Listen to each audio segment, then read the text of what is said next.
kita mulai. Tapi sebelumnya saya mau cerita. Saya masih tanda tanya dengan jam 8 lebih 10. Iya. Memang saya buat seperti itu, Ustaz. Saya kan nggak enak Ustaznya datang, ibu-ibunya nggak datang. Saya itu yang nggak enak sebagai tuan rumah. Jadi memang ibu-ibu itu biasanya jam 8 baru datang. Gitu.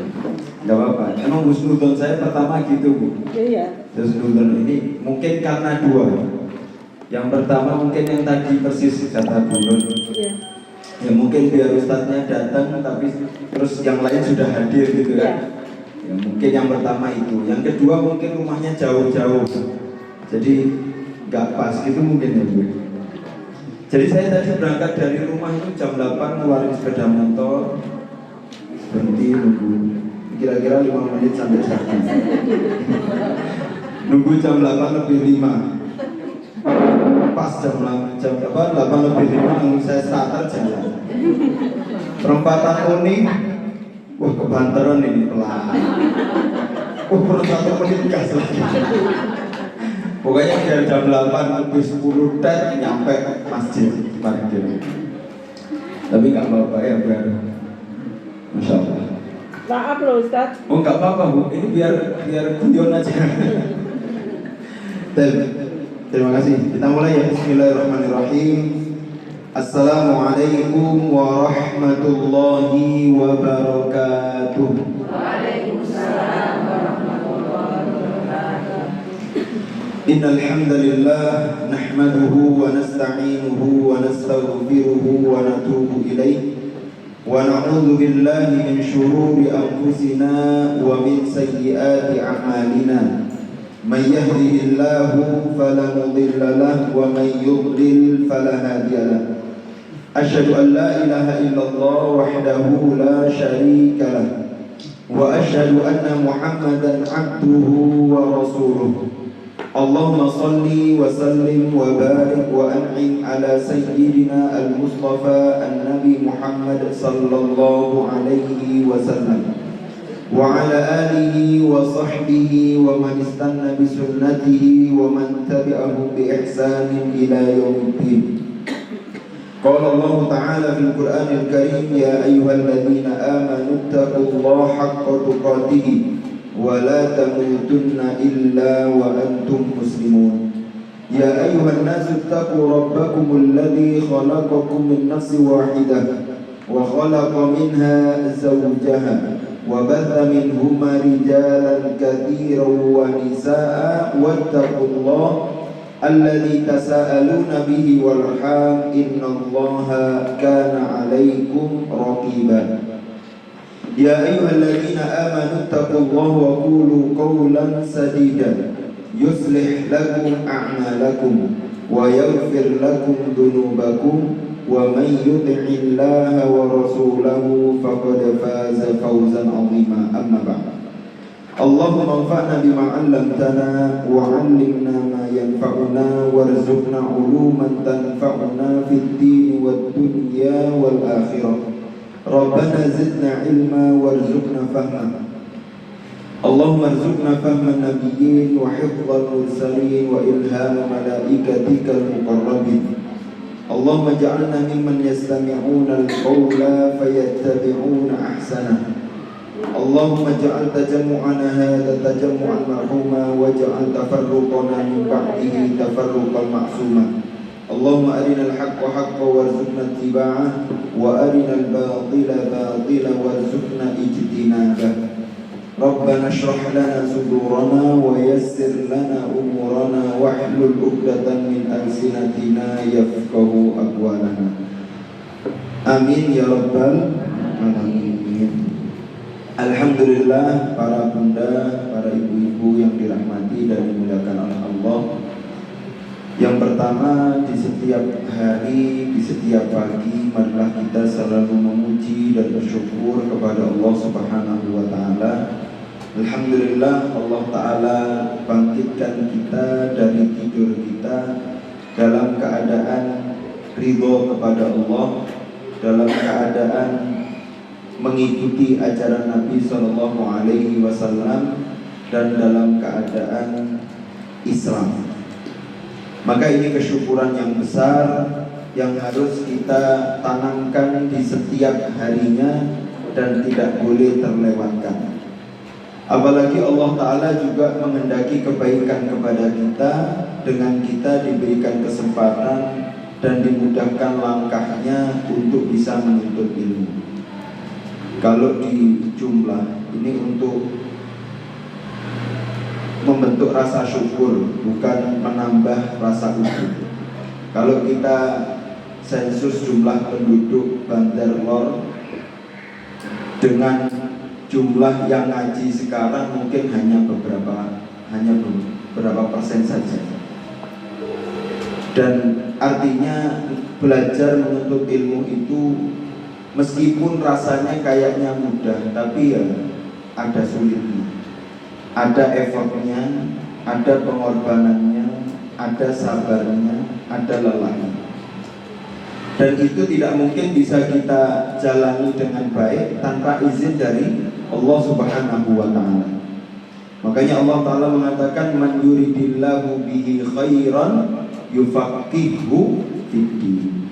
Barang siapa yang dikehendaki kebaikan oleh Allah, maka dia akan dimudahkan untuk menuntut ilmu. Mungkin yang hadir sekarang di sini ini macam-macam. Ada yang betul-betul pengen belajar, ada yang nggak sengaja keluar rumah, tahu-tahu mau ke pasar, digandeng temannya diajak ngaji. Ada yang mungkin terpaksa karena nggak enak sama Bu Nur hanya kesini. Mungkin ada yang emang butuh untuk mencari solusi atau pengen ketemu teman yang baru, macam-macam.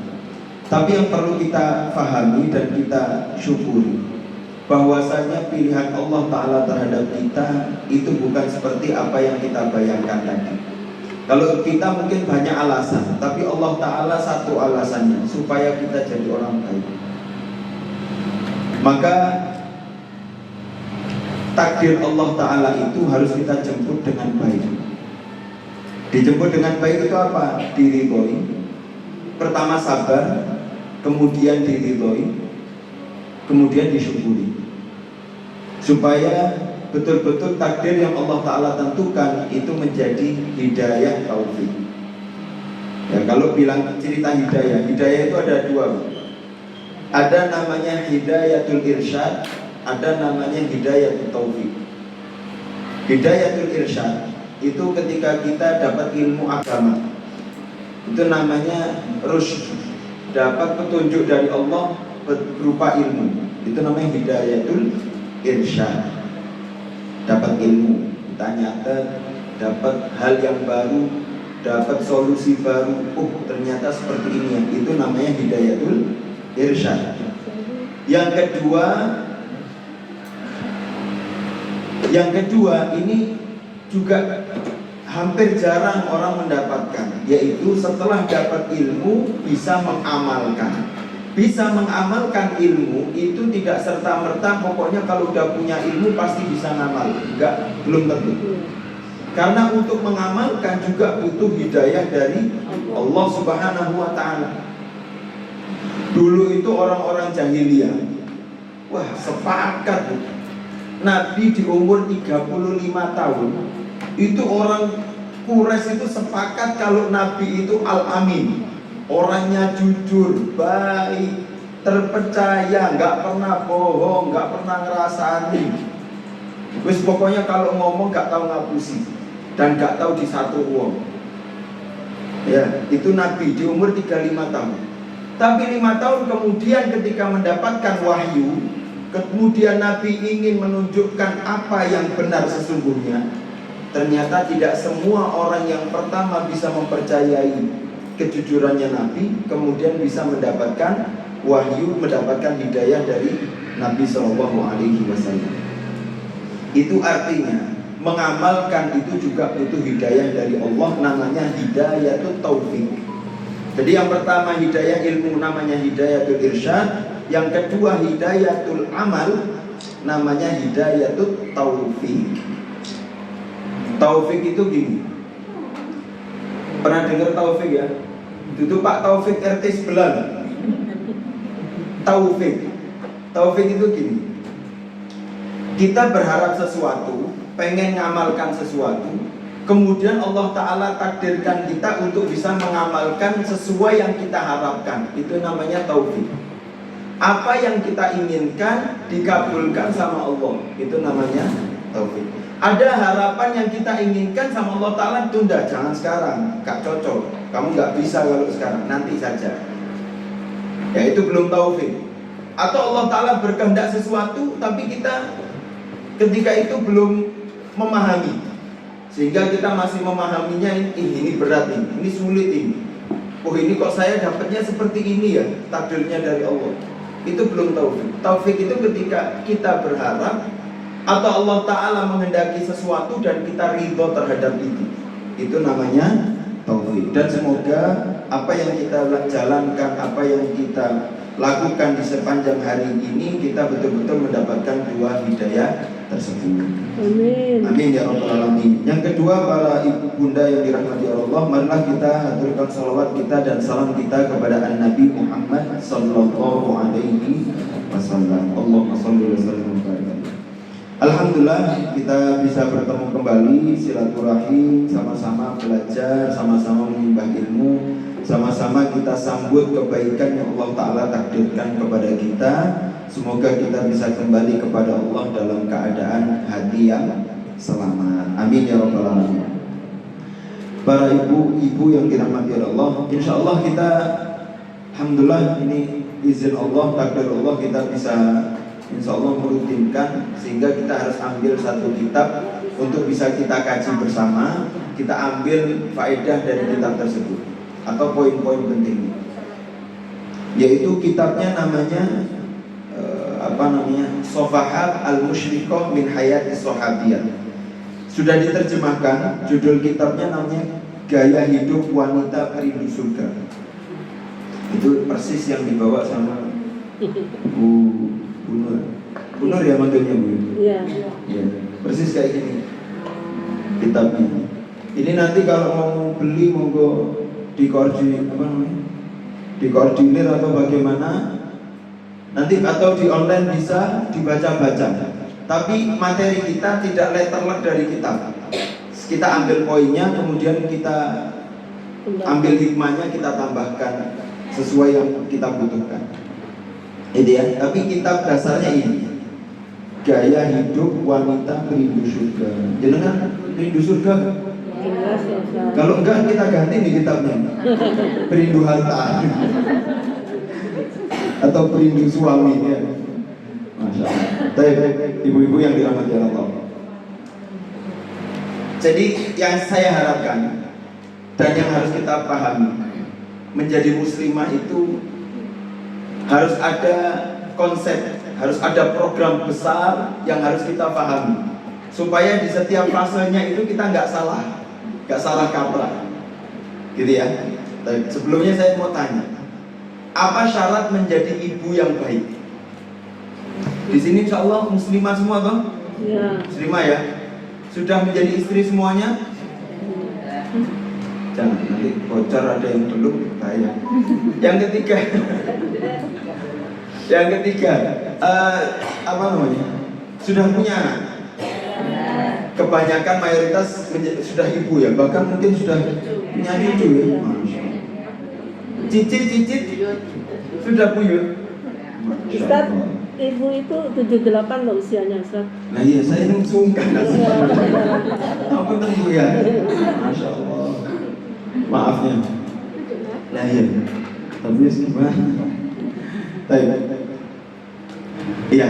Bagaimana ini? Secara simpel saja. Apa syarat menjadi ibu yang baik? Siapa yang tahu? Soleha. Yang lain? Sabar. Sabar, tenang, sabar ya. Ya karepe sabar, tapi jalankannya ya tergantung taufiknya ya. Apa? Beli ilmu, apa lagi yang lain? Manut sama suami. Manut sama suami. Ngomong ngono wis bojone wis nikah.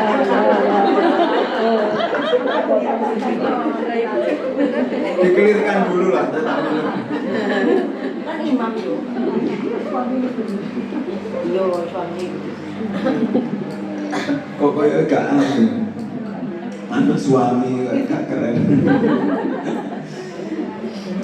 Tapi Masya Allah, semua jawaban benar. Cuman yang lebih supaya tersusun gambaran kita. Jadi setiap muslimah itu mempunyai tanggung jawab 3. Yang pertama, tanggung jawab dia sebagai kemuslimahannya. Bang ya? Tanggung jawab dia sebagai kemuslimahannya. Yang kedua yaitu tanggung jawab ketika dia sudah bersuami, tanggung jawab sebagai istri. Kemudian yang ketiga, ketika dia sudah punya keturunan, maka tanggung jawab sebagai ibu. Dan itu harus urut. Harus urut. Kalau kita pengen jadi ibu yang baik, maka kita harus jadi istri yang baik.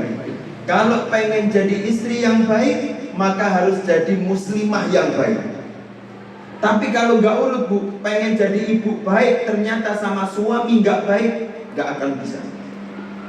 Pengen jadi istri yang solehah tapi nggak muslimah, nggak bisa.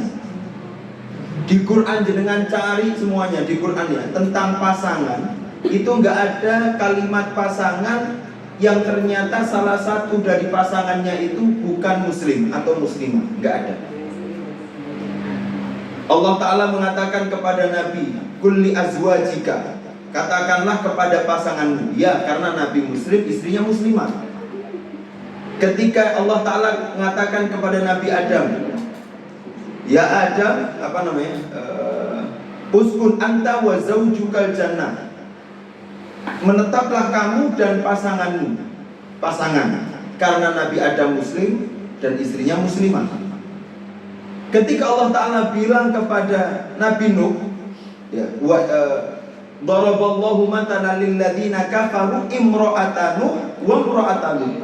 Padahal secara duniawi Nabi Nuh itu juga pasangan istrinya, tapi karena istrinya tidak muslimah, Allah Ta'ala tidak katakan pasangan. Allah Ta'ala katakan imro'atanu wa imro'atanu. Apa bahasa? Kalau bahasa Betawinya itu bininya suami. Nah bahasa Kediri ya? Yo ceweknya lah ya. Bukan istrinya tapi ceweknya, perempuannya. Imro'atanu, bukan pasangan. Karena seseorang atau yang lain. Contoh yang ketiga, suaminya, istrinya muslimah, suaminya nggak muslim. Siapa? Istrinya Fir'aun. Namanya siapa? Aisyah atau Asia? Apa? Aisyah.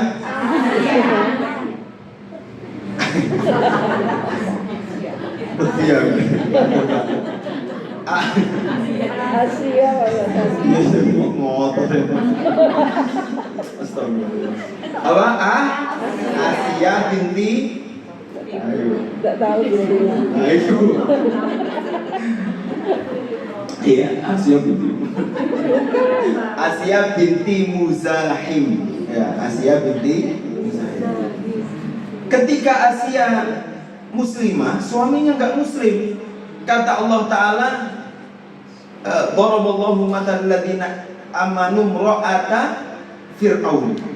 Ceweknya Fir'aun, bukan pasangannya, karena Fir'aun nggak muslim. Paham ya? Jadi untuk menjadi pasangan suami istri yang dipasangkan oleh Allah, yang serasi adalah ketika yang suami muslim, yang istri muslimah. Dalilnya apa? Dalilnya supaya kita tahu tahapannya ya. Muslim, tanggung jawab muslimah, tanggung jawab sebagai istri, tanggung jawab sebagai ibu. Dalilnya ada 2. Yang pertama di dalam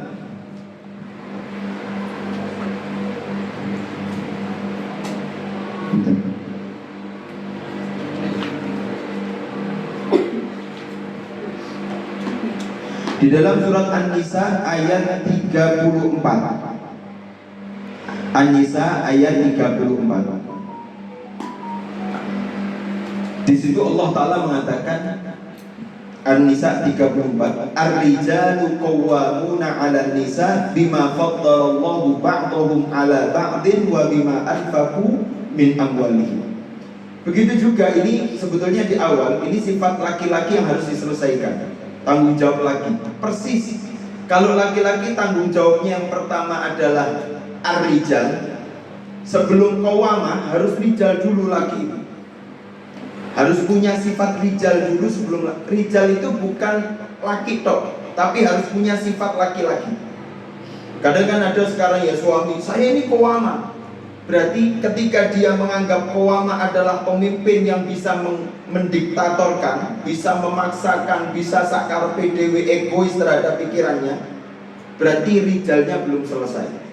Karena harus urut, rijal selesai baru qawwamahnya selesai. Setelah qawwamah baru yang ketiga bima anfaqu min amwalihim, baru dia bisa menyelesaikan nafkahnya.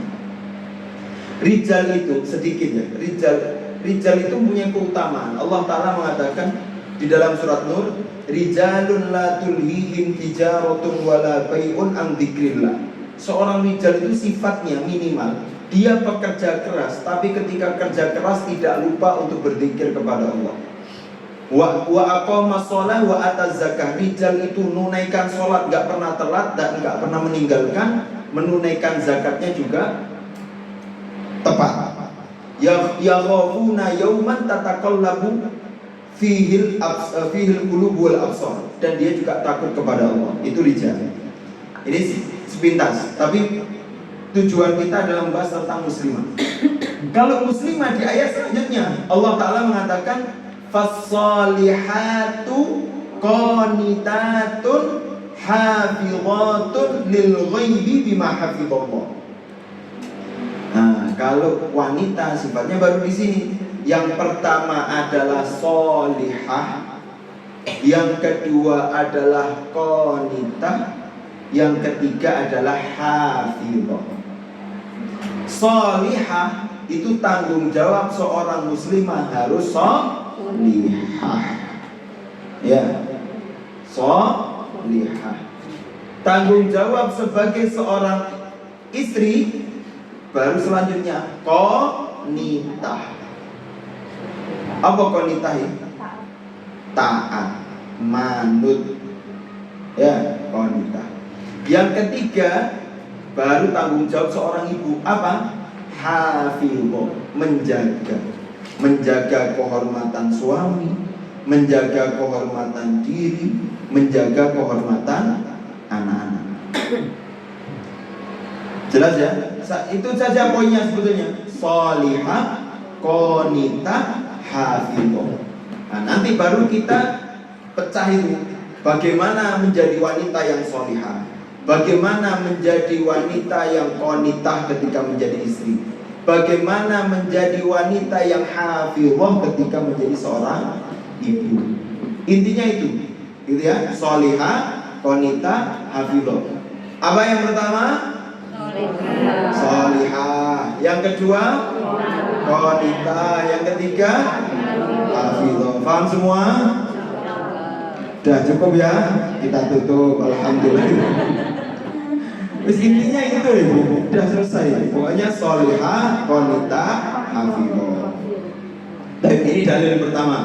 Sekarang dalil yang kedua, yang menunjukkan bahwasannya ini kadang salah. Orang itu ketika dia punya anak, ketika masih berumah tangga sama suaminya, masya Allah, pokoknya nomor satu suami.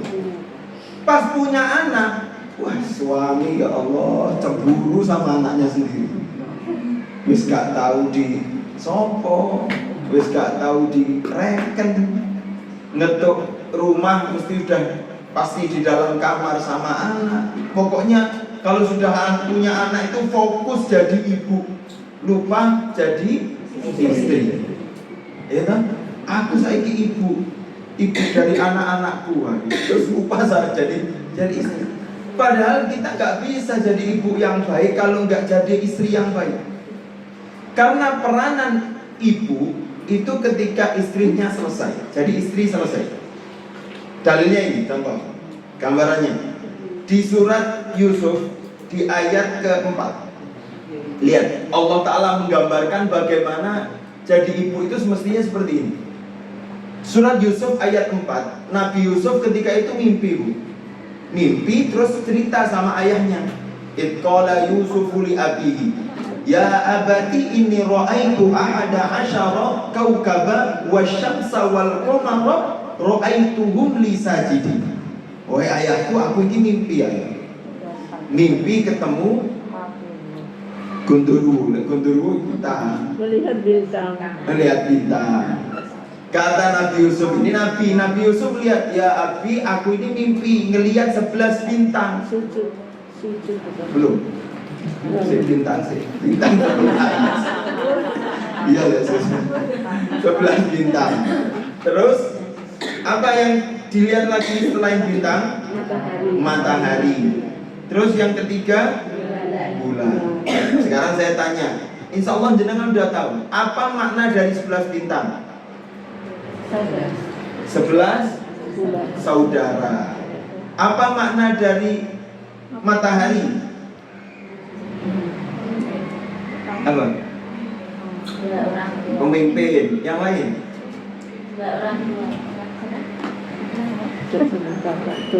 Jadi gini, itu kan pertama Nabi Yusuf itu cerita sama ayahnya. Kata ayahnya, ketika Nabi Yusuf nggak tahu ini maknanya ayat ini apa makna mimpinya ini apa, nggak tahu.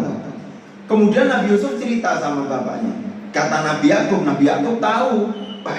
Nabi Yusuf, wahai Yusuf, la taksus ru'yaka ala ikhwatika, jangan kau ceritakan dulu sama saudaramu, tahan dulu. Akhirnya Nabi Yusuf nggak cerita.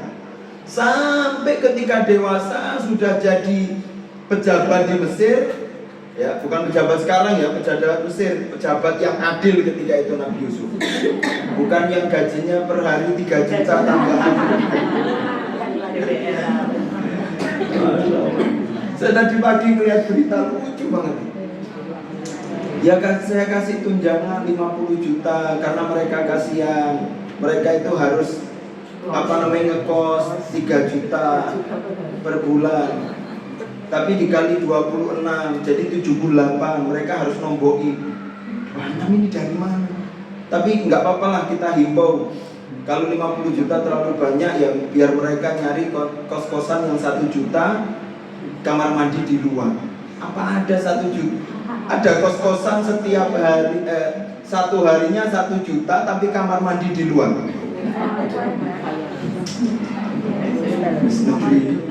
Negeri penuh tenaga. Emang sedih yang paling dalam itu ketika ekspresinya bukan nangis tapi guyu, ya kan? Tambah lucu, insya Allah. Curhat ya. Ala kulli hal ya. Kemudian Nabi Yusuf itu ketika sudah jadi pejabat atau jadi pemimpin di Mesir, itu ternyata akhirnya keluarganya datang.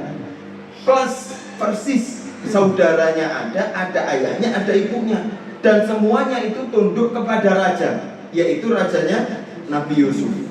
Ketika itu akhirnya Nabi Yusuf tahu, ya Allah, wahai bapakku, ini ternyata takwilnya. Apa takwil mimpinya? 11 saudara, matahari adalah ayah, bulan adalah ibunya. Sekarang kita tadabbur lagi. Kenapa sang ayah dianalogikan atau digambarkan menjadi matahari, dan kenapa ibu dianalogikan atau digambarkan menjadi bulan? Ternyata peran di dalam keluarga mestinya seperti itu. Ketika di dalam keluarga anak jadi bintang, ayah jadi matahari, ibu jadi bulan. Sekarang saya tanya, bulan mengeluarkan cahaya tidak? Dari mana cahaya bulan? Dari matahari. Kebayang ya sampai sini ya. Jadi peran sebagai ibu itu adalah ketika dia mampu memantulkan cahaya suami, cahaya matahari kepada anak-anaknya, bukan menghadirkan cahaya sendiri. Kalau ketemu cahaya matahari sama bulan, jadinya apa? Gerhana. Nek wis gerhana orang takut semuanya ya toh. Kita kalau gerhana kan disuruh takut sama Allah Ta'ala. Ayo ke masjid, sholat kusuf.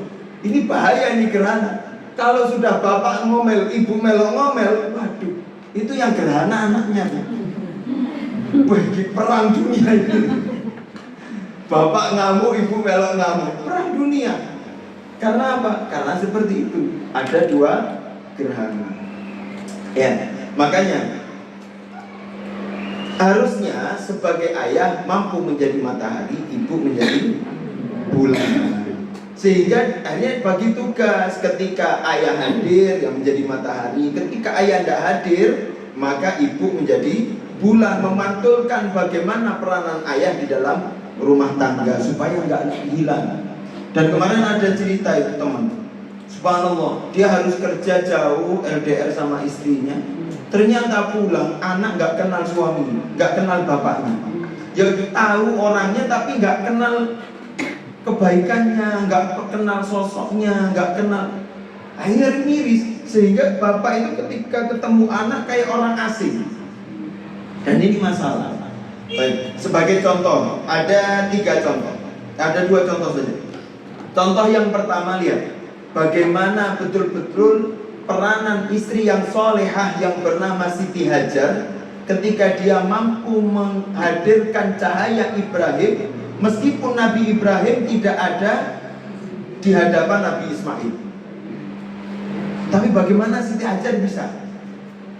Dalilnya apa? Buktinya apa? Lihat, ketika Nabi Ibrahim tidak sering sama Nabi Ismail, tapi ketika Nabi Ibrahim datang kepada Nabi Ismail, Nabi Ibrahim punya tugas dari Allah, yaitu menyembelih anak.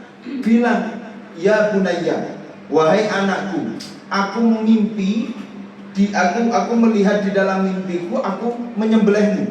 Fangdur madza taro. Sekarang bagaimana pendapatmu wahai anakku? Nabi Ibrahim ini sambil ngelihat, ini kira-kira anakku ini ngerti gak ambil aku? Tahu gak tentang bagaimana peranku terhadap pendidikan anak? Nah, itu ketika itu ya tahu Nabi Ismail karena dididik oleh Hajar, ibunya. Kata Nabi Ismail apa? Ya abati fa'al ma tu'mar satajiduni insyaallahu minas sabirin. Lakukan wahai ayahku, kalau itu perintahnya dari Allah. Hanya dilakukan. Mudah mendidik anak muda, ibu juga mendidik anak muda karena peranan dari matahari sang ayah yang dipantulkan oleh seorang ibu. Gitu ya. Ini kisah yang pertama. Kisah yang kedua, yaitu kisahnya Abu Thalha dan Ummu Sulaim. Pernah dengar? Siapa Ummu Sulaim? Siapa? Belum ditanya lagi. Ummu Sulaim itu ibunya Anas bin Malik. Ya, tahu ya kalau Anas bin Malik ya? Ya, yang meriwayatkan hadis, ya, jadi pembantunya Nabi. Tapi Ummu Sulaim ketika itu sudah gak sama ayahnya Anas bin Malik, nikah sama Abu Thalha. Lihat. Pernah suatu ketika, ini sebelum nikah, Ummu Sulaim itu dilamar sama Abu Thalha. Ketika itu Abu Thalha masih kafir. Terus akhirnya Ummu Sulaim bilang, wahai Abu Thalha, saya ini seorang muslimah, dan seorang muslimah itu tidak halal untuk orang kafir, untuk orang yang bukan muslim. Gak boleh sama Nabi. Tapi saya itu sebetulnya condong sama kamu, saya suka. Tapi karena kamu gak muslim, saya gak bisa untuk menerima itu. Terus kata Abu Thalha, terus bagaimana? Ya sudah, jadikan Islammu, jadikan kamu masuk Islam itu sebagai maharmu. Ini kan berarti kesolihah, ya kan? Kesolihatannya, kesolihah. Gimana tuh? Hah? Kesolihahannya, ya. Hah? Kesolihannya. Kalau solihannya itu kan soleh. Bisa kasih PR, nanti dicari ya. Bulan depan nanti dilaporkan.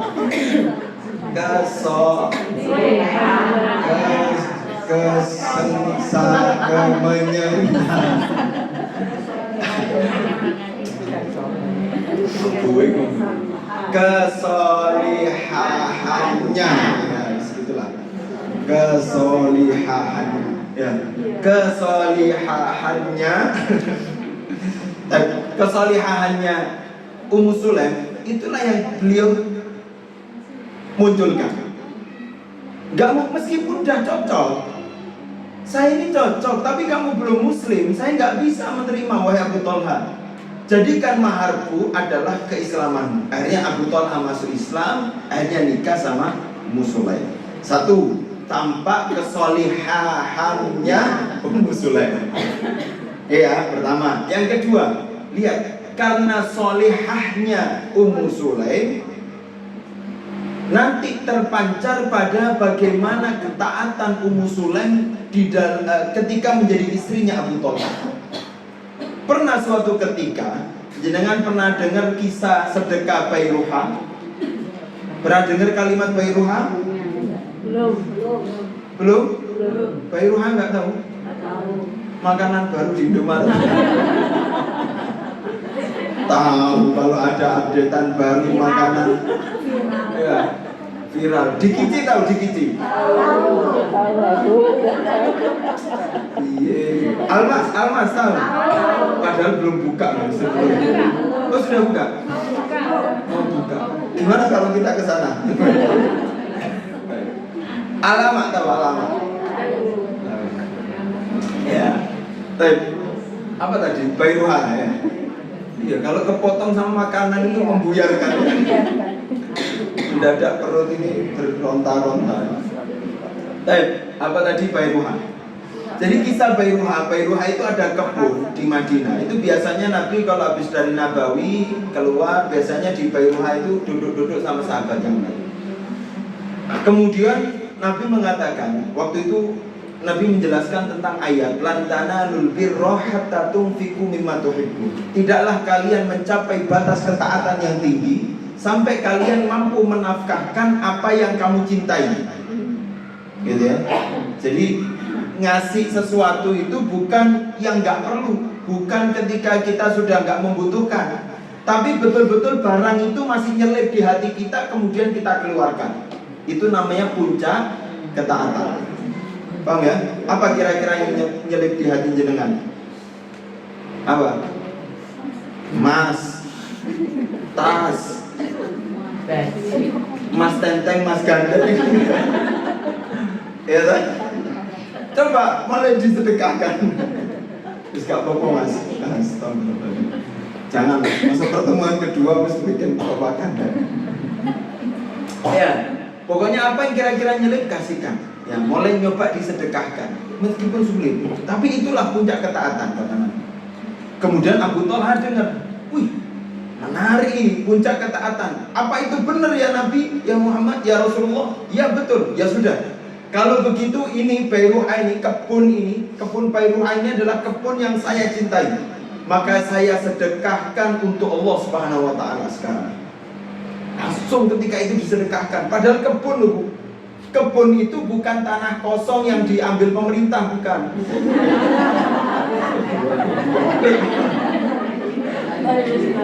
Kok mancing-mancing? Bukan itu. Kebunnya Bairuha itu bukan tanah kosong, tapi dia perusahaan produktif. Jadi kebunnya ada sama produktif, pohon kurmanya ada dan ada penghasilannya setiap panennya itu. Bukan tanah nganggur. Itu langsung disedekahkan sama Abu Thalha. Ketika beliau sedekahkan, dan waktu itu rumah tangganya Abu Thalha dan Ummu Sulaim itu rumahnya di dalam kebun tersebut, gitu ya. Di dalam kebun itu ada rumah dalam kebun. Kebunnya besar, tapi sekarang udah nggak ada karena perluasan Masjid Nabawi. Kemudian ketika itu Abu Thalha langsung ke rumahnya, bilang, wahai Ummu Sulaim, wahai istriku, keluarlah sekarang, karena kebun yang kita tempati sekarang sudah aku sedekahkan untuk Allah Subhanahu wa taala. Maka kita sudah nggak punya hak di sini lagi. Lek kira-kira. Tapi nggak usah saya lanjutkan dengan Soalnya kalau udah mengira bilang iya diuji, waduh berat. Ya kan? Tahu-tahu gas gitu lah.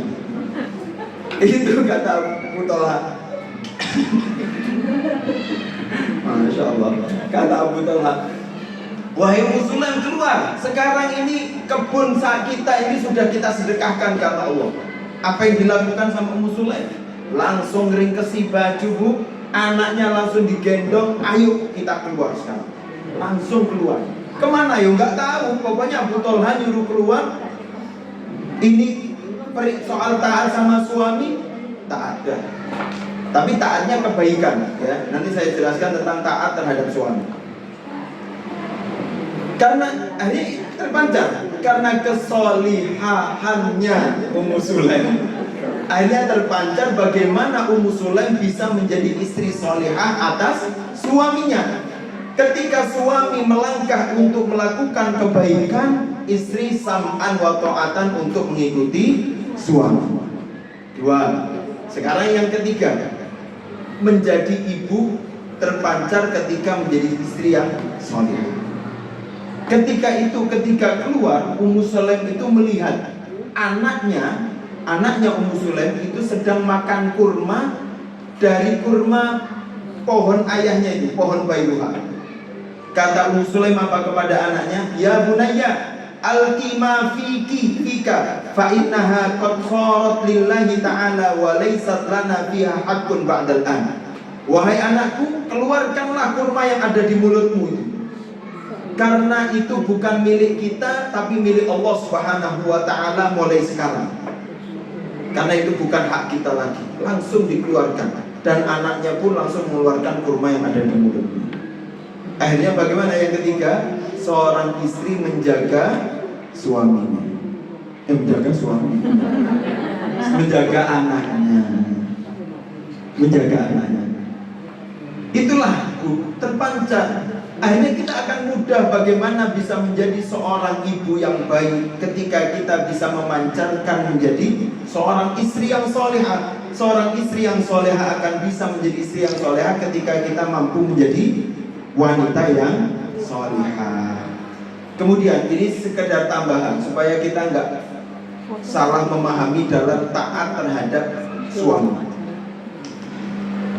Kalimat taat itu sebetulnya Allah Ta'ala katakan ya ayyuhalladzina amanu atiqullah wa atiqur rasul wa ulil amri minkum. Ini kaidahnya. Taatlah terhadap Allah, taatlah terhadap Rasulullah dan ulil amri kalian. Ulil amr itu kalau makna umumnya pimpinan presiden. Tapi ulil amr itu sebetulnya pemimpin di setiap perkara kita. Ngapunten, kalau di rumah tangga berarti pemimpin kita adalah suami. Kalau di majelis taklim ini berarti pemimpin siapa ketuanya? Nur. Ini udah ditetuskan apa langsung sekarang? Masya Allah. Asal tuduh. Ya, di di kerukunan rumah tangga di kampung, pemimpinnya adalah RT, RW dan seterusnya. Itu namanya ulil amr. Tapi lihat, ketika Allah Ta'ala mengatakan taat Allah, taat Rasul, ada kalimat taatnya. Tapi ketika ulil amr gak ada taatnya. Atiullah wa atiur Rasul wa ulil amri minkum. Gak ada kalimat taat di situ. Artinya taat kepada Allah sifatnya mutlak, gak ada pertentangan dan gak ada pertanyaan. Taat kepada Rasulullah sifatnya mutlak, tidak ada pertentangan dan pertanyaan. Makanya Abu Bakar itu ketika ada kisah Isra Mi'raj, enggak pertanyaan lagi Abu Bakar. Allah me Isra Mi'raj Nabi ke Palestina cidek. Wong wahyu bendino pagi sore dari langit saya percaya. Kalau sekarang siang Nabi bilang malam saya percaya malam. Karena taat Nabi itu enggak perlu dipertanyakan lagi, mutlak. Tapi ulil amr tidak bisa semutlak sebelumnya. Karena taat kepada ulil amr itu adalah ketika taat ulil amr adalah ketika taatnya untuk Allah Ta'ala dan Rasulnya. Saya taat suami karena suami menjalankan itu karena Allah Ta'ala dan Rasulnya. Saya taat terhadap pemimpin karena pemimpin itu taat kepada Allah Ta'ala dan Rasulnya. Itu baru mutlak taat kepada Allah. Tapi taat kepada ulil amr tidak mutlak. Harus ada syaratnya, harus ada kaitannya. Kaitannya apa? Taat kepada Allah Ta'ala dan Rasulnya. Itu tentang taat. Tapi kalau berbuat baik, ihsan itu mutlak. Ihsan mutlak. Sebagaimana dalam surat Luqman Al-Hakim menasehati kita. Apa nih? Wabil walidaini ihsana. Kepada orang tua harus berbuat ihsan. Imma yablughanna indakal kibar, meskipun dia sudah tua, ya, meskipun dia seperti ini orang tua, meskipun seperti itu, tetap wabil walidaini ihsana, tetap berbuat baik. Sama suami gitu. Kadang kita nggak taat kalau suami ternyata maksiat, kita nggak taat, tapi berbuat baik mutlak. Bukan berarti kita kalau nggak taat terus kita acuh-acuh, terserah kita, sakarepe kita. Itu ya. Ini soal ini saja ini materi tentang istri ya. Kok kedisian lah. Ini nanti habis materi saya. Baik, ala kuliah gitu ya. Ini secara global supaya kita tahu pemahaman tentang ketaatan. Nanti kita lengkapi ketika waktunya. Dan para bunda yang dirahmati oleh Allah Subhanahu wa taala, maka yang harus kita pahamkan dulu yang pertama adalah tentang, sebelum kita ngobrol nanti tentang bagaimana jadi ibu yang baik, jadi istri yang soleha, maka kita belajar tentang jadi muslimah dulu yang baik. Menjadi muslimah yang baik, pada kali ini kita belajar 3 saja. Ini baru masuk materi, Masya Allah. Jam 9. Berapa menit lagi Bu? 15 menit ya? Setengah jam Pak Ustaz, jam setengah 10. Tak kira nanti ada pertanyaan. Ya nggak apa-apa. Ala kuliah setengah 10 kita selesai. Baik. Tanggung jawab sebagai muslimah itu yang harus kita lakukan materi kali ini. Nanti pertemuan selanjutnya kita lanjutkan yang lain tentang tanggung jawab sebagai muslimah. Yaitu 3 paling tidak. Yang pertama adalah bertaubat kepada Allah, mempunyai sifat warok, dan menunaikan ibadah kepada Allah Subhanahu wa taala. Ya, langkah pertama jadi muslimah, taubat, bersikap warok, ibadah. Taubat, warok, ibadah. Apa anak-anak? Katanya satu dia. Apa anak-anak? Sungkan aku. Soalnya astagfirullah. Taubat, warok, ibadah. Oke. Taubat. Yang pertama adalah taubat.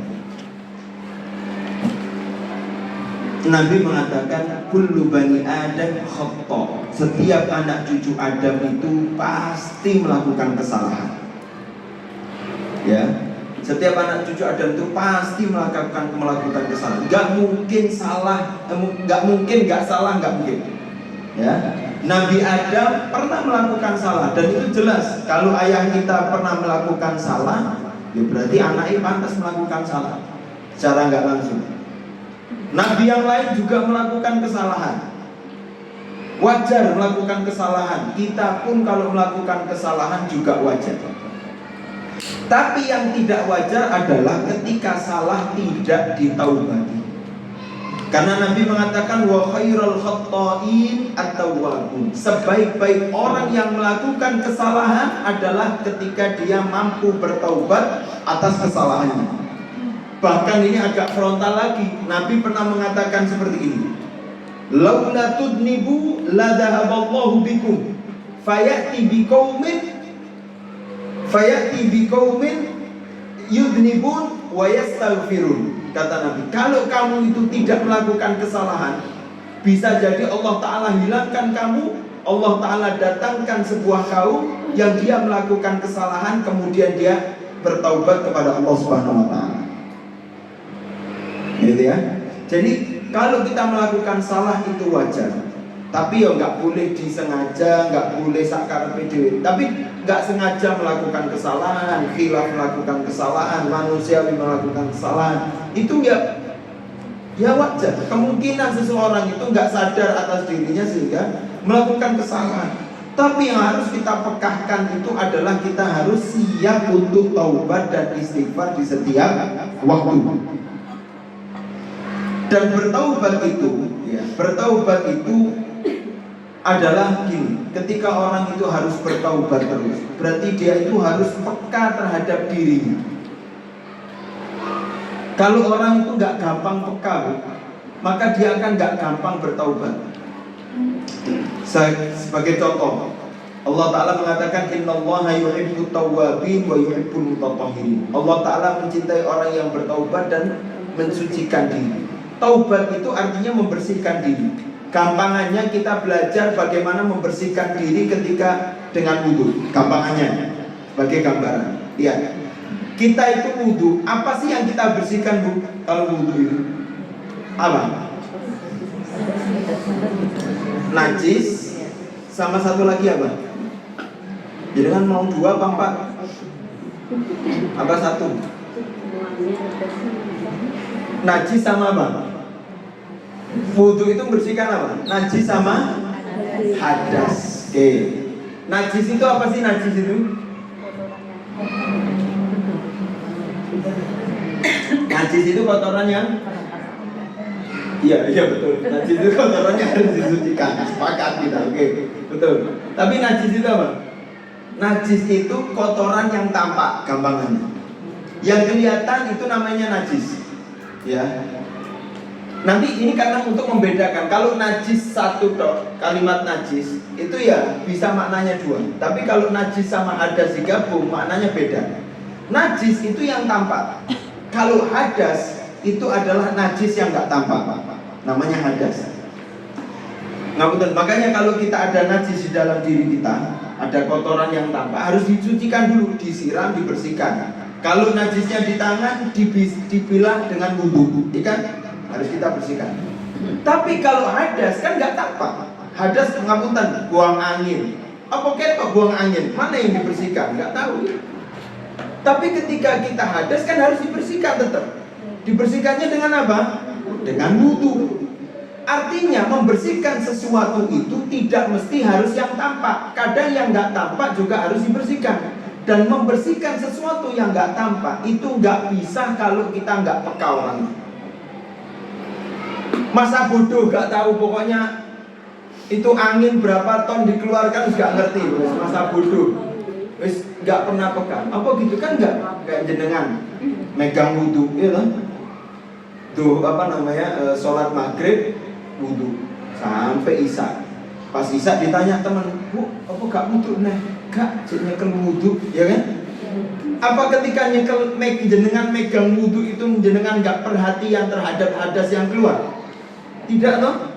Otomatis kan perhatian itu, jangan sampai itu, so ditahan-tahan, ben gak wudu nih, gitu. Banyune wadem gak wudu. Kan gimana caranya kadang nahan dia. Tapi kalau sampai nggak kuat ya sudah. Tapi kan peka gitu. Lah bertaubat itu mestinya seperti itu juga. Harus peka terhadap kesalahan yang pernah kita lakukan. Kalau kita nggak peka sebagaimana kita hadas, maka kita sulit untuk bertaubat, sulit untuk membersihkan diri kita. Makanya bagaimana syariat ini mengajarkan kita untuk peka. Bagaimana itu? Kita diminta minimal untuk beristighfar di setiap hari 5 kali setiap sholat, ya kan? Minimal. Dari subuh sampai duhur disuruh istighfar lagi. Istighfar atas apa? Minimal kita peka apa yang telah kita lakukan dari subuh sampai duhur. Itu kan kalau jaraknya masih dikit kan masih ingat ya. Malah JKN mesti ingat. Tapi lewat lama lali. Ya, Bu, jenengan biyen tahu utang aku lali. Karena sudah lama lupa. Oh dulu jenengan pernah gak nyopo ambek aku. Kapan ya lali? Karena apa? Karena mendiamkan saudaranya. Karena gak nyapa saudaranya udah terlalu lama, gak ditaubati sehingga ya lupa. Maka kalau kita bisa beristighfar setiap sholat, kita akan peka terhadap kesalahan. Itu tadi apa ya saya lakukan tadi dari subuh sampai duhur ini ngapain lagi, ngapain aja, dari duhur sampai asar itu ngapain aja, itu dipikirkan. Wah, alhamdulillah duhur sampai asar aku ternyata tunggu gak lapo-lapo gitu. Nanti maghrib, oh ya alhamdulillah ternyata tadi habis asar tidur lagi sampai nanti habis maghrib gitu lagi ya, ternyata habis maghrib sampai isya tidur lagi, makan sama tidur. Itu yang harus ditaubati adalah tidurnya yang harus ditaubati, karena tidur tuh gak mari-mari. Itu harus evaluasi ya. Baik. Lihat, ada satu kisah menarik. Bagaimana? Karena gini ya, ketika kita melakukan fungsinya, ketika kita itu peka terhadap kesalahan, akhirnya kita itu nyari-nyari kira-kira apa ya yang perlu saya tobati. Otomatis pertama gini ya, kira-kira salah saya sama orang lain itu apa? Kan gitu kan? Oh, saya salah ini, oke saya maafkan. Oh, saya salah ini, oke saya perbaiki. Oke saya nanti. Oh, saya salah saya sama Allah, oke saya istighfar. Itu yang pertama. Nanti yang kedua kita beristighfar lagi. Saya udah gak melakukan kesalahan, alhamdulillah. Tapi gak bisa ini, saya harus istighfar. Apa ya? Oh ya Allah, bisa jadi ibu tadi marah-marah sama saya, dan saya tadi gak ngerasa kalau saya salah. Oh ternyata bisa jadi karena saya yang salah, bukan ibunya. Kan gitu ya. Kadang ada kita itu merasa kita itu gak salah, terus orang itu nasihati kita, terus kita gak terima, menganggap ya kamu yang salah bu, bukan saya udah melakukan yang baik. Tapi ketika kita istighfar, jangan-jangan dia yang benar, saya yang salah, gitu. Itu apalagi dalam rumah tangga itu sangat berpengaruh. Apalagi kita menganggap kita nggak salah, selalu kita yang benar. Apalagi juga suami gitu, suami selalu benar, istri selalu salah. Kalau istri benar, kalau suami salah, kembali ke pasal yang pertama, kan gitu ya. Dulu mahasiswa gitu, jangan mahasiswa gak bu? Bon. Ada kisah nih, Umar bin Khattab. Pernah bu, suatu ketika Umar bin Khattab itu pernah diskusi sama sahabat yang lain tentang waktu itu jadi pemimpin beliau itu, pemimpin muslimin, jadi Amir Mu'min. Ketika beliau rapat sama yang lain membahas tentang negara, otomatis ya, Umar pemimpin yang adil. Ada satu orang itu datang, rakyat biasa lah, kata pejabat sekarang namanya rakyat jelata ini. Rakyat jelata ini datang, bilang, wah Umar, saya mau konsultasi sesuatu. Kata Umar, sebentar, tunggu. Bilang lagi, ya Umar, saya mau konsultasi sesuatu. Saya mau bilang, sebentar, tunggu. Saya ini masih rapat ini sama yang lain, saya bahas negara. Tunggu dulu. Sama Umar bukan ditolak bu, ini bukan demo besar yang ditinggal rekreasi ke tempat yang lain, bukan. Ini sedang rapat, ada satu orang datang dan bukan ditolak sama Umar. Tunggu sebentar, nanti setelah saya selesai saya opini kamu gitu. Tapi orang itu tetap, ya Umar saya mau ngomong. Kata Umar, sebentar. Orang itu balik badan bilang, apa salah saya? Kenapa Umar yang mestinya dia harus melayani rakyat tapi dia melupakan rakyatnya? Apa yang dilakukan sama Umar? Langsung diam, ditinggal perkumpulannya, datang ke rakyat jelata ini, minta maaf Umar terhadap rakyat ini. Karena fungsi menjadi pemimpin adalah melayani rakyat, bukan menyepelekan rakyatnya. Keren ya ini kayaknya. Kayaknya kalau jadi presiden cocok. Astagfirullahaladzim. Itu yang terjadi bu. Itu lihat nih, jelas ya sampai Umar jadi pemimpin yang adil. Kayak gitu pemimpinnya, minta maaf sama rakyatnya gara-gara nggak bisa melayani rakyatnya. Bahkan Umar pernah bilang, kalau ada keledai jalan di tanahku karena terperosok, maka Umar bertanggung jawab. Lobang dok ini. Masya Allah. Kita berapa kali jalan sudah? Ala kulli hal. Itu bu, apakah Umar selesai di situ? Di malam hari beliau nggak tidur, tahajud, nangis, minta sama Allah Ta'ala. Sampai istrinya heran, loh Umar, kamu tadi itu sudah minta maaf dan sudah dimaafkan, apalagi yang kau harus taubatkan, apalagi yang harus kau tangiskan? Kata Umar, betul dia telah memaafkan Umar, tapi Umar belum bisa memaafkan diri Umar sendiri. Lihat Bu, Masya Allah. Itu loh, orang itu kalau suka taubat, orang yang suka istighfar, suka introspeksi diri, suka evaluasi, bisa jadi semua permasalahan yang ada itu bukan karena orang lain, tapi karena diri kita. Sampai Allah Ta'ala kirimkan orang-orang untuk mengingatkan kita karena kesalahan kita. Dan para ulama dulu itu kalau melihat istri yang gak baik, melihat, tapi ini jangan disalahgunakan ya. Yuk, salahmu mas, mungkin jenengan maksiat, akhirnya saya gak taat, jangan. Tapi buat evaluasi diri, ya. Bisa jadi kalau kita ini ulama dulu, karena ketika istrinya berbuat masalah, anaknya berbuat masalah, maka yang diistighfari dulu adalah dirinya. Bisa jadi karena dosaku, karena maksiatku, akhirnya mereka bermasalah terhadap diriku. Itu ya. Maka kita apa? Bertaubat, peka terhadap kesalahan kita. Ya. Kemudian selanjutnya, apa sih yang membuat kita itu sulit untuk bertaubat? Apa yang membuat kita sulit untuk bertaubat? Yang membuat sulit kita bertaubat adalah ketika kita menumpuk kesalahan dan maksiat dan tidak segera untuk kita taubat.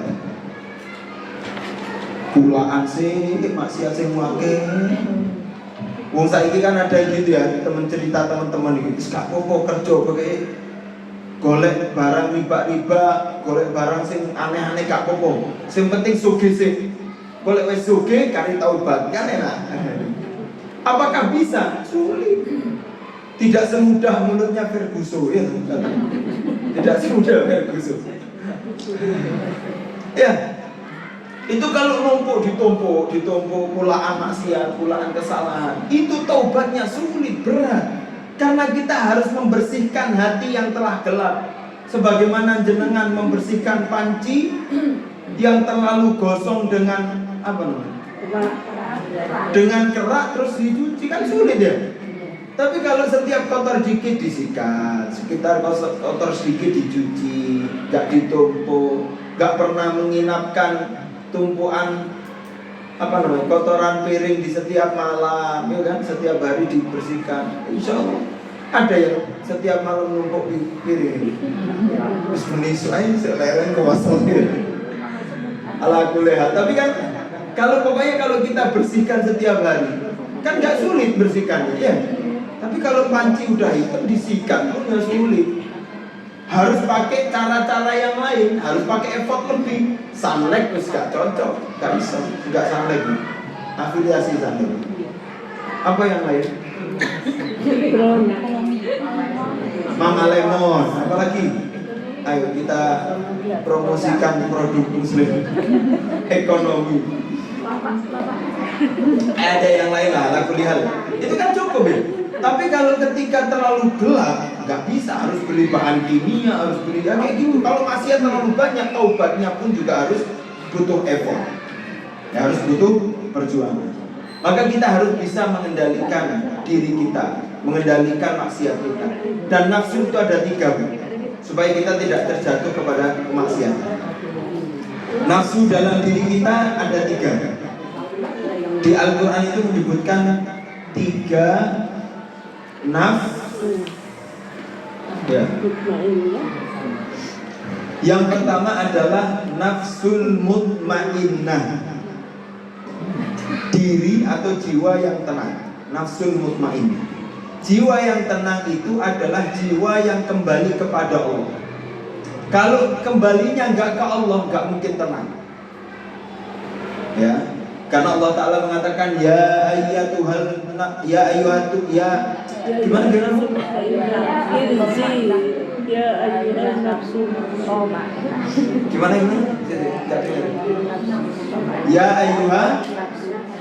ayuhan nafsul mutmainnah.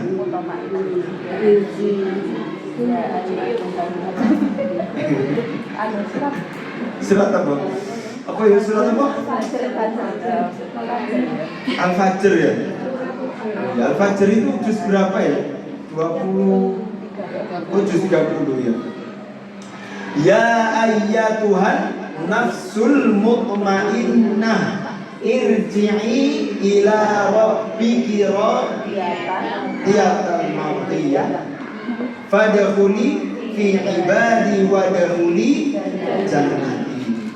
Wahai nafsu yang mutmainnah, wahai jiwa yang tenang, irji'i, pulanglah. Berarti jiwa yang tenang itu harus kembali kepada Allah, maka kita akan tenang. Ini yang pertama. Yang kedua yaitu nafsu apa? Lawam bukan tuh. Belum. Zakar gue. Enggak. Itu yang ketiga. Yang kedua yaitu nafsu ammarah bisu atau jiwa yang buruk atau nafsu syarirah. Nafsu syarirah, jiwa yang buruk. Yaitu an-nafsu al-ammarah bisu, jiwa yang selalu mengajak kepada keburukan.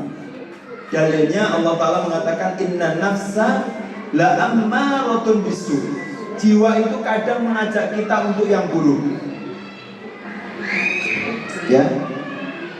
Kapan itu? Ya ketika kita terbudakkan oleh nafsu yang tidak mengembalikan kita kepada Allah. Pokoknya lawan katanya tidak kembali kepada Allah berarti nafsu musuh. Oke, gampangannya gitu. Sekarang yang ketiga yaitu nafsul lawwamah. Ya. Dalilnya gimana?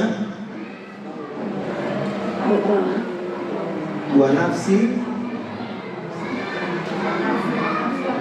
nafsul lawwamah. Nafsu lawwamah. Nafsul lawwamah. Soalnya suka aku. Belum apa-apa banyak komentar. Kemarin dipasangin sekarang. Kalau saya takutnya saya keraskan, yang situ terdengar, yang situ bong-bong gitu. Kayak sound horror ya Bu yang di situ. Saya kayak udah tahu Mas Alfa Edison. Gak tidur seminggu. Baik. Gak apa-apa, laku lihat. Nafsul lawwamah. Apa nafsul lawwamah itu? Lawwamah itu artinya gampangannya apa ya? Jiwa yang menyesal. Jiwa yang akhirnya gampang nyesal. Karena lawwamah itu namanya nyesal. Dan kebanyakan kita itu di situ posisinya. Karena alhamdulillah kadang kita mutmainnah dengan ibadah, tapi kadang kita terperangkap dengan keburukan nafsu asu ini. Akhirnya kita di tengah ini, di nafsu lawwamah, dan itu juga nggak enak sebetulnya. Jiwa yang selalu menyesal. Meskipun kita melakukan kebaikan, ketika kita barengi dengan kemaksiatan, akhirnya kita nanti suatu saat menyesal, ya Allah, kenapa saya itu tidak maksimal di dalam ibadah tersebut? Kenapa saya barengi dengan maksiat yang lain dan yang lain? Kenapa nggak saya tobat? Akhirnya nyesel. Atau kita maksiat tanpa ibadah, yuk tambah nyesel lagi. Seandainya saya dulu bisa mendengarkan ilmu, saya bisa melakukan kebaikan. Maka hati-hati dengan nafsu lawwamah. Kadang kita nggak sadari dan sampai akhir hanya kita dapat nafsu lawwamah. Ketika kita nggak maksimal di dalam kehidupan muslimah kita, nggak maksimal menjadi istri, nggak maksimal menjadi seorang ibu. Pokoknya Bu, kalau kita itu ikhtiar saja, kemudian kita tawakalkan kepada Allah, ini yang bikin kita nyesel itu ketika kita ikhtiar, kemudian hasilnya kita yang nentukan. Itu yang bikin kita nyesel. Wes kadung ini kok gak ngono. Wes kadung ngono kok tibakno ngene. Kan gitu. Karena apa? Karena yang merasa ngatur hasil adalah kita. Sehingga kita selalu nyesel. Coba ikhtiar, tawakalkan sama Allah. Sehingga hasil apapun yang kita dapatkan, kita anggap itu adalah hasil terbaik atas upaya yang dinilai oleh Allah Subhanahu wa ta'ala. Aman diri kita. Maka hati-hati dengan nafsu al-lawwamah dan penyesalan ini yang saya pernah baca. Bahkan orang yang sudah masuk surga, dia akan tetap mendapatkan satu ujian dari Allah. Apa ujiannya? Ujian nyesel. Bahaya. Makanya harus mulai belajar rela lah. Kalau kita udah terbiasa rela ridho sama Allah Ta'ala, sampai surga kita gak akan nyesel. Gak nyesel itu gini, kalau sampai surga ini udah masuk surga, sudah enak nih, nikmat luar biasa. Tapi ngelihat yang lain, ya Allah, coba dulu anak lebih banyak ibadahnya, saya akan mendapatkan yang lebih atas lagi. Coba akhirnya saya bisa mendapatkan yang lain. Karena apa? Karena kita terbiasa untuk tidak rela terhadap takdir Allah. Gitu ya. Nafsu mutmainnah, nafsu syarirah atau nafsu ammarah bisu, ketiga nafsu al-lawwamah, nafsu penyesalan. Maka belajar ridho supaya kita tidak menyesal. Ini tentang taubat. Yang kedua, tentang sikap waro. Kita persingkat. Waro itu ada 3. Supaya kita, kalau didefinisikan nanti, supaya kita mudah memahaminya. Waro itu ada 3. Yang pertama, tidak melakukan yang syubhat. Ya, artinya dia melakukan hanya yang betul-betul jelas baiknya dia lakukan. Kalau syubhat ditinggalkan, tidak melakukan syubhat. Yang kedua, ya, sifat waro yang pertama meninggalkan yang syubhat. Ya, meninggalkan yang syubhat. Waro yang kedua adalah meninggalkan yang membuat ragu dirinya untuk menuju yang tidak ragu.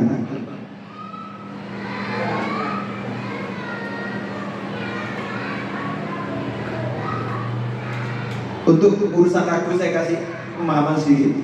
Kita belajar tentang ragu. Jadi di dalam istilah usulul fiqh itu, di dalam ilmu usul fiqh itu mengetahui sesuatu itu ada 5 tahapannya. Yang pertama ilmu itu tahu 100%. Singkat saja, nanti kapan-kapan kita bisa detailkan. Yang kedua Gon itu prasangka benernya lebih banyak. Kalau dipresentasikan, kalau ilmu itu 100% kebenarannya, kalau gon itu 75%, lebih banyak benernya. Kalau yang tengah namanya syak, ragu. Ya, kalau kedua prasangka, yang kedua ini ragu. Ragu itu 50%. Bu bener bu gak, ragu. Iki temenan apa gak, itu namanya ragu. Keempat namanya roib. Roib itu keraguan salahnya lebih banyak. Jadi benernya hanya 25%. Gitu ya. Iki bojoku, bojone tonggo. Itu berapa persen itu kira-kira? Iki itu ya. Iki Indomie apa mie sedap. Nah, itu mungkin 50 ya, tapi ada yang 20. Kalau 0% itu namanya jahil, bodoh, nggak tahu sama sekali, itu namanya 0%. Baik. Sekarang kita ambil yang ilmu jelas, kita jalan. Yang don sama syak, 75 sama 50. Ketika ragu kita itu adalah prasangka don, 75% terhadap kebenaran. Ketika itu yang kita hadapi, maka kita diajari oleh Nabi untuk masuk ke dalam keyakinan. Kalau kita masih prasangka, sudah sekalian kita prasangka yang baik dan kita yakini itu adalah kebaikan. Itu kalau kita kebaikannya banyak, prasangka baiknya lebih banyak. Umpama gini, mau menikahkan anak, yang ada anak laki datang atau pasangannya datang, kita lihat ini gimana ya orangnya. Oh, keluarganya baik. Oh, anaknya gini. Oh, tapi ada pamannya yang pernah kena masalah. Itu kan akhirnya yang tadinya 100%, ternyata ada 25% dari keluarganya ada, akhirnya kan 75-25. Ketika masih ada prasangka yang baik, maka ikhtiar, maka apa nih? Yakinkan atau tawakalkan untuk udah bismillah insya Allah baik. Jangan ragu, bismillah baik. Itu namanya 75% kita yakinkan. Tapi kalau bimbang 50-50, ini biasanya godaan syaitan. Kalau yang seperti itu tinggalkan. Benar atau enggak, itu namanya syubhat. Jelas apa enggak, benar atau enggak, 50-50. Masih bimbang, biasanya bisa mengukur hati kita. Kalau itu tinggalkan. Sebagaimana kita di dalam sholat, kata Nabi, kalau sholat kita itu 2 apa 3 ya, tapi condongnya 3, yakini 3. Condong kita 2, yakini 2. Kalau cari amannya, ambil yang paling sedikit. Tapi kalau ragunya betul-betul nggak jelas, 2 atau 3, 50-50, wis nggak yakin, ini dibatalkan. Apa? Dibatalkan sholat. Sholatnya dibatalkan. Tadi kan 2 apa 3, tapi 50-50 gitu loh. Ini 3 apa 2. Dia hatinya nggak ada kecondongan ini apakah 3 apa 2, ya nggak ada. Biasanya itu kan main hati ya. Ada terbesit, wis yakin iki ya, itu nggak apa-apa. Tapi kalau ternyata hati nggak ada kecondongan sama sekali, tetap bimbang. Bagaimana orang bisa berjalan di atas kebimbangan? Padahal kita harus menuju kepada Allah dengan pasti, dengan ilmu. Maka yang bimbang tinggalkan. Tinggalkan ya, batalkan sholat dari awal. Kok ngono ya harus kenal loh, sholat harus mikir dari pertama, harus fokus sampai terakhir. Gitu ya. Itu tentang ragu. Maka tinggalkan. Dak ma yuribuka ma la yuribuka. Tinggalkan yang membuatmu ragu menuju yang tidak membuat ragu. Bahkan di situ kalimat roib cuma 25% ya kan, dak mayuri bukan. Pokoknya kampanye intinya buat kamu ragu, bimbang, tinggalkan menuju yang pasti. Kemudian yang ketiga, hati yang sehat. Sikap waro itu harus penuh butuh dengan hati yang sehat. Hati yang sehat itu menjadi ukuran keselamatan kita di dalam beragama. Waro itu harus hatinya sehat, gak boleh sakit. Karena ketika hati sehat kita akan bisa memilih mana yang paling baik, mana yang kita butuhkan, mana yang kita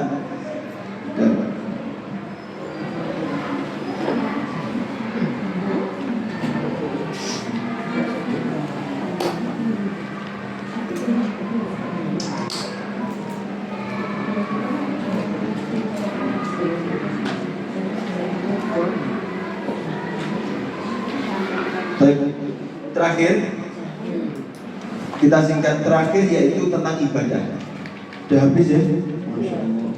Terakhir saja, singkat. Tentang ibadah, jelas ketika hati sudah bersih, sikap sudah warok, ya, sudah memilih condong kepada yang baik, maka kuatkan lagi dengan ibadah kepada Allah Subhanahu wa Ta'ala. Maka akan menjadi muslimah yang baik. Dan ibadah itu akan semakin mudah, semakin nyaman, semakin kuat ketika hati kita semakin bersih. Tapi kalau hati banyak kotor, maka ibadah pun akan fungsinya tidak maksimal. Karena tujuan ibadah adalah membersihkan hati kita. Tahu ya? Jadi bersih dulu hatinya, ibadah. Bahkan saya baca di kitab Tajul Arus punyanya Ibnu Athaillah As-Sakandari, itu membahas tentang, kalau teman-teman NU tahu ya, tentang perwalian, jadi waliullah gitu, atau tentang makomat, tentang makom seseorang untuk nyampe kepada Allah. Tingkat pertama adalah harus taubat, bersih sebelum kita masuk ke ibadah dan yang lainnya. Tapi bukan berarti wis taubat sih gak usah ibadah, ya salah. Tetap taubat dibersihkan, ibadah tetap dilakukan. Tapi ibadah itu ada 2, ibadah wajib dan sunnah. Ibadah 2, wajib dan sunnah. Lihat, Allah Ta'ala, Nabi mengatakan di dalam hadis kursi, kata Nabi, innallaha qala, Allah Ta'ala mengatakan, man adali waliyan faqad adantuhu bil haqq. Kemudian singkat kata Nabi, wa ma taqarraba ilayya 'abdi fi syai'in ahabbu ilayya mimma aftaradtu alaihi. Tidaklah aku semakin dekat dan mencintai hamba ketika dia melaksanakan yang wajib. Oke? Kita melaksanakan yang wajib supaya kita dekat dan dicintai Allah. Kemudian Allah Ta'ala tidak berhenti di situ. Kata Allah Ta'ala, wala yazalu abdi yataqarrab ilayya bin nawafil hatta uhibba. Dan hambaku akan semakin dekat kepadaku sampai aku mencintainya, betul-betul mencintainya ketika ditambahi dengan yang sunnah. Maka muslimah harus paham mana prioritas yang wajib, mana yang sunnah. Jangan pernah mendahulukan sunnah, melupakan yang wajib. Karena wajib itu adalah kunci dekat kepada Allah. Sunnah menambah cinta. Kayak jenengan, pagi nggak dikasih belonjoan tuku sop, tapi malam bawain terambulan. Kira-kira butuh tuku sop apa tuku terambulan? Butuh terambulan. Hah? Suami nggak pernah ngajari agama, tapi ngajak kita jalan-jalan dok. Atau yang lain bagaimana? Ini gitu gambaran buku. Marahnya waktu ini selesai gitu, jadi ya mendadak blank juga. Karena ada ala kuliah. Kan gitu. Umpama contohnya suami datang pulang dari kerjaan, masuk rumah. Masuk rumah itu mungkin butuh ketenangan ya. Kewajiban istri umpama apa ya? Umpama datang butuh dibikinkan teh, ya. Itu yang dibutuhkan, ini wajibnya butuh ngasih minuman. Tapi istrinya nggak ngasih minuman, tapi puji mas, masya Allah, jenengan pulang dari kerja ganteng, rasi, putih, padahal ini kau wesel ini weteng luwih kepengen teh. Tapi malah dipuji, masya Allah, kok ganteng, kok gini. Kira-kira suami kita senang? Padahal kalimat itu baik, tapi kata suami, si tak butuh ikut teh, enggak lewat teh teko, tak karepmu mau muji aku terserah. Itu yang wajib kan gitu kan? Kayak kita juga ya sebagai istri kan gitu, masih butuh itu sing wajib. Yang pertama ini yang diwajibkan apa? Nafkah. Apa? Diajari agama, ya diajak kebaikan, itu tugas pertama. Nanti yang lain baru imbuhan. Dan imbuhan itu juga penting supaya menambal. Kalau nafkah pagi hari mungkin nggak maksimal, ternyata di siang hari punya rezeki tambahan, ya beli terambulan, beli martabak. Akhirnya kan nambah cinta, ya kan? Kita juga umpama istri gitu, sudah kewajiban suami sudah, ditambah yang sunat supaya apa? Supaya nambah cintanya, gitu loh. Jadi yo nggak berhenti di wajib. Wajib alhamdulillah telah menyelesaikan kewajiban, tapi menambah sunnah juga lebih baik. Supaya apa? Kata Allah Ta'ala, hatta uhibba, supaya menambah rasa cinta Allah Ta'ala terhadap kita. Kalau kita biasa untuk berbuat baik, melaksanakan kewajiban kita kepada Allah dan menambah sunnah untuk mendapatkan cinta Allah, kalau itu sudah lulus, insya Allah kita pun sama suami juga gitu, kita pun sama anak juga seperti itu. Kita akan tahu prioritas utama kewajiban terhadap suami apa dan bagaimana cara menumbuh rasa cintanya, gitu ya. Alhamdulillah sampai sini. Semoga ini bermanfaat. Minta maaf kurang lebihnya kalau harus selalu kelewat. Baik para bunda, terima kasih. Atau pertanyaan cukup ya? Cukup, insya Allah. Anda pakai waktu sisa. Bismillah, insya Allah. Tapi alhamdulillah nyaman. Alhamdulillah nyaman, insya Allah. Semangat terus, jangan pernah muda terus. Dan ibu, namanya ngaji itu ibadah. Namanya ibadah yang pasti ada ujiannya. Gak mungkin ibadah gak ada ujian, itu gak mungkin. Jadi mesti macam-macam. Kok pas ngaji dinteni tamu tidak teko, lah kok pas ngaji teko. Dinteni ternyata kok dinteni filmnya api, kapan tayangnya, lah kok pas jadwalnya pas ngaji. Nah, itu memang ujiannya kayak gitu emang. Nah, kita ketika tahu ini adalah ada ujiannya, maka kita harus tabrak ujian itu supaya kita mendapatkan kenikmatan yang hakiki di balik ujian tersebut. Semangat terus, semangat terus. Semoga bermanfaat. Terima kasih, semoga bermanfaat. Kita maaf kurang lebihnya. Astaghfirullahaladzim. Kita tutup dengan doa. Alhamdulillah Rabbil Alamin, hamdan na'imin, hamdan syakirin, hamdan yuafi wa huwa yukafi mazidah. Ya Rabbana lakal hamdu kama yanbaghi li jalali wajhikal karim wa 'azimi sultanik. Allahumma inna ala dzikrika wa syukrika wa husni ibadatik. Allahumma qad istawda'naka bima 'allamtanahu fardudhu ilayna inda hajatina ilayhi wa la tunsin anhu ya Rabbal Alamin. Allahumma aslih lana dinana allati huwa ismatu amrina wa aslih lana dunyana allati fiha ma'ashuna wa aslih lana akhiratana allati ilayha ma'aduna waj'alil hayata ziyadatan lana fi kulli khayr waj'alil mauta rahatan lana min kulli syarr. Allahumma inna ala dzikrika wa syukrika wa husni ibadatik. Rabbana hab lana minas salihin, Rabbana ja'alna muqimas shalah wa min dzurriyyatina, Rabbana wa taqabbal du'a.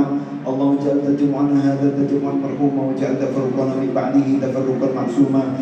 Allahumma ansur ikhwana al-mustad'afina fi Palestin. Allahumma shfi mardana wa mardal muslimina fi Palestin. Allahumma arham mautana wa mautal muslimina fi Palestin. Allahumma 'alaika bil yahudil ghasibin. Allahumma ahsihim adada waqtulhum badada wa la tughadir minhum ahada.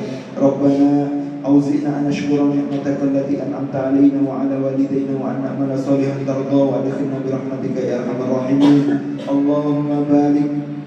Allahumma barik lana fi dinina. Allahumma a'inna ala dzikrika wa syukrika wa husni ibadatik. Rabbana hab lana min azwajina wa dhurriyyatina qurrata a'yun waj'alna lil muttaqina imama. Allahumma ij'al tajammu'ana hadha tajammu'an marhuma waj'al tafarruqana min ba'dihi tafarruqan ma'suma. Rabbana ighfir lana wa liwalidayna warhamhuma kama rabbayana shighara. Rabbana atina fid dunya hasanah wa fil akhirati hasanah wa qina adzabannar.